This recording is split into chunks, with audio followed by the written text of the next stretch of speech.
Magandang tanghali sa inyong lahat. Magluluto tayo ng manok na tinola with papaya at dahon ng sili.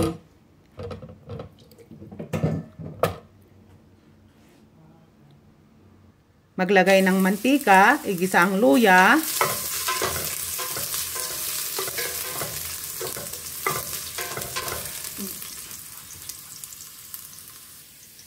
bawang,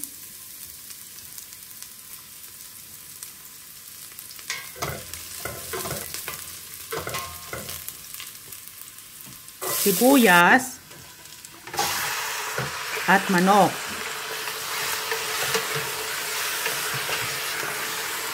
Isang kutsa hanggang maging brown ito.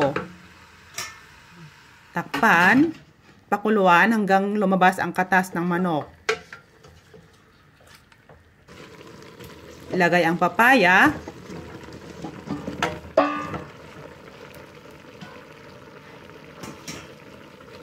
Sili, takpan, pakuluan,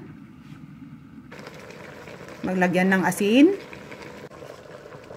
ilagay ang dahon ng sili, pakuluan. Ayan, luto ng tinolang manok, kain na!